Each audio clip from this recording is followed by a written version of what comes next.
ನಮಸ್ತೆ. ನೀವು ನೋಡ್ತಾ ಇದ್ದೀರಾ ಈ ಸಂಜೆ ಡಿಜಿಟಲ್. ನಾನು ಪಲ್ಲವಿ ಎನ್ ರಾಜ್. ರಿಷಬ್ ಶೆಟ್ಟಿಗೆ ಗಂಡಾಂತರ ಒತ್ತಿ ಹೇಳಿದ್ದ ದೈವ. ಪಂಚುರ್ಲಿ ದೈವದೊಂದಿಗೆ ಕಷ್ಟ ಹೇಳ್ಕೊಂಡ ನಟ ರಿಷಬ್. ಪ್ರಪಂಚದಾದ್ಯಂತ ನಿನ್ಗೆ ದುಶ್ಮನ್ಗಳಿದ್ದಾರೆ, ದೈವದ ಎಚ್ಚರಿಕೆ. ಹೌದು, ಕಾಂತಾರ 2 ರಿಷಬ್ ಶೆಟ್ಟಿ ಅಭಿನಯದ ಬಹುನಿರೀಕ್ಷಿತ ಕನ್ನಡ ಸಿನಿಮಾ. ಈ ಸಿನಿಮಾಕ್ಕೆ ಒಂದಾದ ಮೇಲೊಂದು ಗಂಡಾಂತರ ಬರ್ತಾನೆ ಇದೆ. ಇದೇ ಅಂದ್ರೆ ಇತ್ತೀಚೆಗಿನ್ನು ಸಿನಿಮಾ ತಂಡದ ಬಸ್ ಏನಾಗಿತ್ತು, ಅಪಘಾತವಾಗಿತ್ತು. ತದನಂತರ ಸಿನಿಮಾದ ಶೂಟಿಂಗ್ ವಿಚಾರವಾಗಿ ಹಾಸನದ ಹೊರ ವಲಯದ ಒಂದು ಹಳ್ಳಿಯಲ್ಲಿ ಸಂಘರ್ಷವಾಗಿತ್ತು. ಅಂದ್ರೆ ಆ ಹಳ್ಳಿಯವರಿಗೆ ಹಾಗೆ ಟೀಮ್ ಜೊತೆ ಸಂಘರ್ಷವಾಗಿತ್ತು. ನೀವು ಶೂಟಿಂಗ್ ಮಾಡ್ಲಿಕ್ಕೆ ಅನುಮತಿಯನ್ನ ಪಡ್ಕೊಂಡು ಬರಲೇಬೇಕು ಅಂತ ಪಟ್ಟು ಹಿಡಿದು ಕೂತಿದ್ರು. ಅದೇ ಬೆನ್ನಲ್ಲೇ ಈಗ ಮಂಗಳೂರಿನಲ್ಲಿ ದೈವದೊಂದಿಗೆ ರಿಷಬ್ ಶೆಟ್ಟಿ ಅವರು ಕಷ್ಟ ಹೇಳ್ಕೊಳ್ಳುವ ಸಂದರ್ಭದಲ್ಲಿ ಸ್ವತಃ ದೈವ ರಿಷಬ್ ಅವರ ಜೊತೆಗೆ ಮಾತನಾಡಿರೋದು. ಅಂದ್ರೆ ಇದು ನಡೆದಿರೋದು ನಡುರಾತ್ರಿ, ಅಂದ್ರೆ ನಿನ್ನೆ ರಾತ್ರಿ ಸುಮಾರಿಗೆ ನಡೆದಿರುವಂತದ್ದು. ಇಂದು ಬೆಳಗ್ಗೆ 4 ಗಂಟೆ ಸುಮಾರಿಗೆ ನಡೆದಿರುವಂತದ್ದು. ಪಂಚುರ್ಲಿ ದೈವದೊಂದಿಗೆ ಕಷ್ಟ ಹೇಳ್ಕೊಂಡಿದ್ರು ರಿಷಬ್ ಶೆಟ್ಟಿ ಅವರು. ಹಾಗಾದ್ರೆ ಏನಾಯ್ತು? ಪಂಚುರ್ಲಿ ದೈವ ಹೇಳಿದಂತಹ ವಿಷಯವಾದ್ರೂ ಏನು? ದೈವ ಏನಾದ್ರೂ ಹೇಳುತ್ತೆ ಅಂದ್ರೆ ಪ್ರತಿಯೊಂದು ಪದಕ್ಕೂ ಕೂಡ ವ್ಯಾಖ್ಯಾನಗಳು ಇರುತ್ತೆ. ಕರಾವಳಿ ಭಾಗದವರು ಹೆಚ್ಚಿನದಾಗಿ ನಂಬುವಂತಹ ದೈವ ಪಂಚುರ್ಲಿ ದೈವ ಆಗಿದೆ. ಹಾಗಾದ್ರೆ ರಿಷಬ್ ಶೆಟ್ಟಿಗೆ ಪಂಚುರ್ಲಿ ದೈವ ಏನ್ ಹೇಳ್ತು, ಅವರ ಸಂಸಾರದ ಕುರಿತು ಹೇಳಿದಂತಹ ವಿಚಾರವಾದ್ರೂ ಏನು ಅನ್ನೋದನ್ನ ನೋಡ್ತಾ ಹೋದ್ರೆ, ಹೌದು, ಮಂಗಳೂರಿನಲ್ಲಿ ನಿನ್ನೆ ರಾತ್ರಿ ಅಂದ್ರೆ ಇಂದು ಬೆಳಗ್ಗೆ ನಡೆದಂತಹ 4 ಗಂಟೆ ಸುಮಾರಿಗೆ ನಡೆದಂತಹ ಈ ಒಂದು ಉತ್ಸವದಲ್ಲಿ, ದೈವದ ಉತ್ಸವ ನಡೆದಿರುತ್ತೆ. ಈ ಸಮಯದಲ್ಲಿ ರಿಷಬ್ ಕುಟುಂಬ ಭಾಗಿಯಾಗಿರ್ತಾರೆ.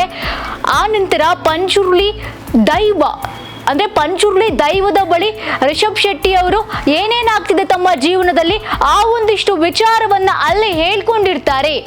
ಅಂದ್ರೆ ಕದ್ರಿ, ಬಾರಬೈಲ್, ವರಾಹಿ, ಪಂಚುರ್ಲಿ ಹಾಗೆ ಜರಂದಾಯ ದೈವದ ವಾರ್ಷಿಕ ಉತ್ಸವ ನಡೀತಾ ಇರುತ್ತೆ.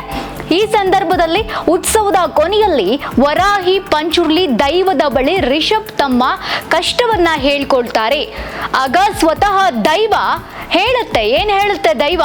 ಜಗತ್ತಿನೆಲ್ಲೆಡೆ ನಿನಗೆ ದುಶ್ಮನ್ಗಳಿದ್ದಾರೆ, ನಿನ್ನ ಸಂಸಾರ ಹಾಳು ಮಾಡ್ಲಿಕ್ಕೆ ಯತ್ನಿಸ್ತಾ ಇದ್ದಾರೆ, ನಿನ್ನ ಕಾರ್ಯ ಫಲ ನೀಡದಂತೆ ಹಾಳು ಮಾಡಲು ಸಂಚು ನಡೀತಾ ಇದೆ, ನಿನಗೆ ಗಂಡಾಂತರ ಬಂದಿದೆ, ಅದಕ್ಕಾಗಿ ನೀನಿಲ್ಲಿ ಬಂದಿದ್ದೀಯಾ, ನಿನ್ನ ನಂಬಿದ ದೈವ ನಿನ್ನನ್ನ ಕೈ ಬಿಡಲ್ಲ, ನನಗೆ ಸೇವೆ ಮಾಡು, ನೀನು ಹರಕೆ ಸಲ್ಲಿಸು, 5 ತಿಂಗಳ ಗಡುವಲ್ಲಿ ನಾನು ಒಳ್ಳೆಯದನ್ನ ಮಾಡ್ತೀನಿ ಅಂತ ಸ್ವತಃ ದೈವ ರಿಷಬ್ ಶೆಟ್ಟಿ ಅವರಿಗೆ ಹೇಳುತ್ತೆ. ಮಂಗಳೂರಿನಲ್ಲಿ ನಡೆದಂತಹ ಸಂದರ್ಭ ಇದು. ರಿಷಬ್ ಹಾಗೂ ಪತ್ನಿ ಪ್ರಗತಿ ಇಬ್ಬರು ಕೂಡ ಮಕ್ಕಳೊಂದಿಗೆ ಭಾಗಿಯಾಗಿರ್ತಾರೆ. ಇಬ್ರು ಕೂಡ ದೈವಕ್ಕೆ ಕೈ ಮುಗಿದು ಬೇಡಿಕೊಳ್ತಾರೆ. ವರಾಹಿ, ಪಂಚುರ್ಲಿ ದೈವದ ಅಭಯವಿರೋದು ಇಲ್ಲಿ ಗೊತ್ತಾಗತ್ತೆ. ಸ್ವತಃ ದೈವ ರಿಷಬ್ ಅವರು ಕಷ್ಟವನ್ನ ಹೇಳ್ಕೊಂಡಂತಹ ಸಂದರ್ಭದಲ್ಲಿ ನಾನು ನಿನ್ ಜೊತೆ ಇದ್ದೀನಿ ಅಂತ ಒಂದು ಅಭಯವನ್ನ ನೀಡುತ್ತೆ. ಇದು ಆಶ್ಚರ್ಯ ಅಂತಾನೆ ಹೇಳ್ಬೋದು. ಯಾಕಂದ್ರೆ ಕರಾವಳಿ ಭಾಗದವರು ಹೆಚ್ಚಿನದಾಗಿ ನಂಬುವಂತದ್ದು ದೈವಾರಾಧನೆಯನ್ನ. ಈ ಹಿಂದೆ ನಾವು ನೋಡ್ಬೋದು, ಕಾಂತಾರ ಬಿಡುಗಡೆಯಾದಂತಹ ಸಂದರ್ಭದಲ್ಲಿ ಇಡೀ ಸಿನಿಮಾ ತಂಡ ಏನ್ ಮಾಡುತ್ತೆ, ಹರಕೆಯನ್ನ ಸಲ್ಲಿಸುತ್ತೆ, ದೈವದ ಹರಕೆಯನ್ನ ಸಲ್ಲಿಸುತ್ತೆ. ಸೊ ಈಗ ಕಾಂತಾರ ಸೀಕ್ವೆಲ್ಗೆ ಒಂದಾದ ಮೇಲೊಂದು ಗಂಡಾಂತರ ಆಗ್ತಾ ಇದೆ. ಯಾಕೆ ಹೀಗಾಗ್ತಾ ಇದೆ? ಈ ಹಿಂದೆ ನಾನು ಹೇಳ್ದೆ, ಬಸ್ ಒಂದು ಅಪಘಾತವಾಗುತ್ತೆ, ಆ ನಂತರ ಶೂಟಿಂಗ್ಗೆ ಸಂಬಂಧಪಟ್ಟಂತೆ ಒಂದು ಹಾಸನದ ಹತ್ರ ಒಂದು ಜಗಳವಾಗುತ್ತೆ ಆ ಹಳ್ಳಿಯವರಿಗೂ ಹಾಗೆ ಸಿನಿಮಾದ ತಂಡದವರಿಗೂ. ಅದೇ ಬೆನ್ನಲ್ಲೇ ದೈವ ರಿಷಬ್ ಶೆಟ್ಟಿ ಅವರ ಸಿನಿಮಾ ಜೀವನದ ಕುರಿತು ಒಂದಷ್ಟು ವಿಚಾರವನ್ನ ಹೇಳಿರುವಂತದ್ದು. ರಿಷಬ್ ಅವರು ಈ ಹಿಂದೆ ಹರಕೆಯನ್ನು ಕೂಡ ಸಲ್ಲಿಸಿದ್ರು. ಅದೇ ಬೆನ್ನಲ್ಲೇ ಏನ್ ಚರ್ಚೆ ಆಗ್ತಾ ಇದೆ ಅದನ್ನ ನೋಡೋದಾದ್ರೆ, ಕಾಂತಾರ 2 ಚಿತ್ರಕ್ಕೆ ಏನಾದ್ರೂ ಗಂಡಾಂತರ ಎದುರಾಯ್ತಾ, ವಿಘ್ನ ಎದುರಾಯ್ತಾ ಅನ್ನೋ ಒಂದಷ್ಟು ಚರ್ಚೆ ಆಗ್ತಾ ಇದೆ. ಈ ಹಿಂದೆ ಏನೇನೆಲ್ಲ ಆಗಿದೆ ಅನ್ನೋದು ನಮ್ಮೆಲ್ರಿಗೂ ಕೂಡ ತಿಳಿದಿದೆ. ಅದೇ ಆಕ್ಸಿಡೆಂಟ್ ವಿಚಾರ ಆಗಿರ್ಬೋದು, ಶೂಟಿಂಗ್ಗೆ ತೊಂದರೆಯಾದಂತಹ ವಿಚಾರವಾಗಿರಬಹುದು. ಈ ಹಿನ್ನೆಲೆಯಲ್ಲಿ ದೈವದ ಕೋಪಕ್ಕೆ ರಿಷಬ್ ಅವರು ಏನಾದ್ರೂ ತುತ್ತಾದ್ರ ಈ ಚರ್ಚೆ ಆಗ್ತದೆ. ರಿಷಬ್ ಅವರು ದೈವದ ಕೋಪಕ್ಕೆ ತುತ್ತಾಗಿದ್ರೆ ಸ್ವತಃ ದೈವ ಅಭಯವನ್ನ ಕೊಡ್ತಾ ಇಲ್ಲ ರಿಷಬ್ ಅವರಿಗೆ.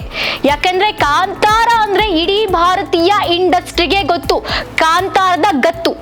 ಹಾಗೆ ಇಡೀ ನಮ್ಮ ಪ್ರಪಂಚದಾದ್ಯಂತ ಬಿಡುಗಡೆಯಾದಂತಹ ಸಿನಿಮಾ ಯಾವುದು? ಕಾಂತಾರ.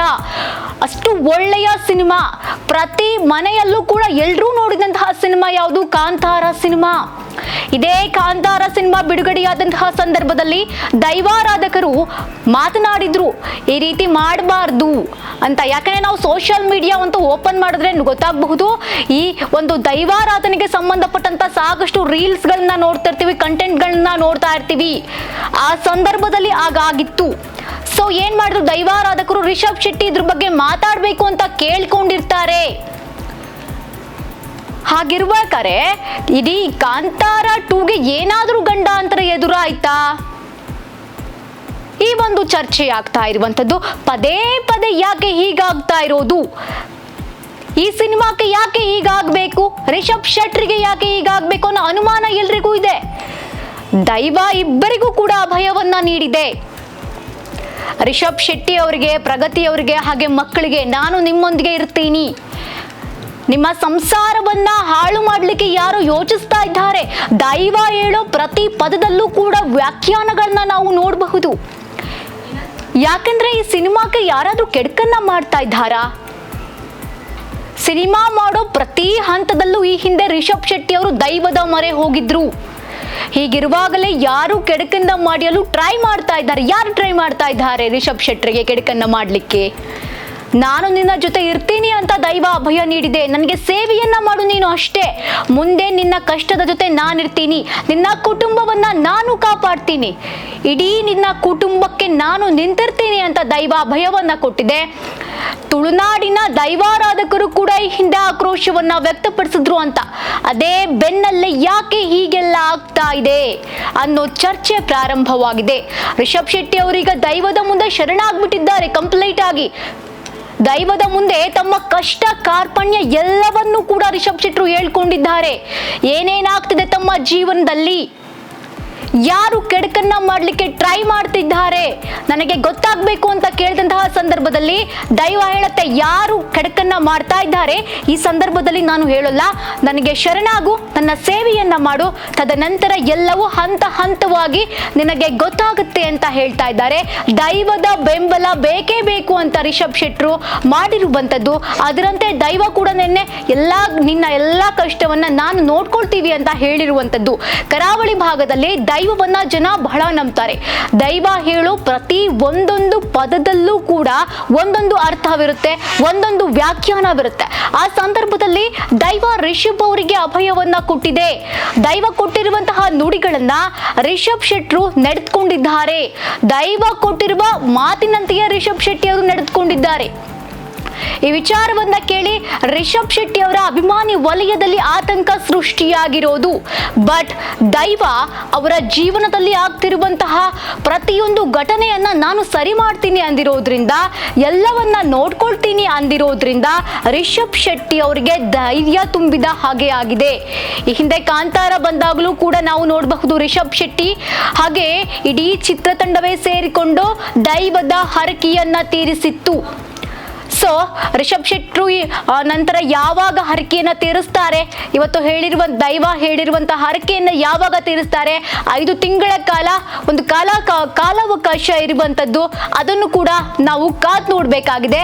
ನಿನ್ನ ಜೊತೆಗೆ ನಾನು ಇರ್ತೀನಿ ಅಂತ ದೈವ ಕೊಟ್ಟಿರೋ ಅಭಯದಿಂದ ರಿಷಬ್ ಶೆಟ್ಟಿ ಅವರು ಈಗ ಒಂದ್ ಸ್ವಲ್ಪ ಕೂಲ್ ಆಗಿದ್ದಾರೆ ಅಂತಾನೆ ಹೇಳ್ಬಹುದು. ಇದಾಗಿತ್ತು ಈ ಹೊತ್ತಿನ ವಿಶೇಷ. ನೋಡ್ತಾರೆ ಸಂಚಿ ನ್ಯೂಸ್.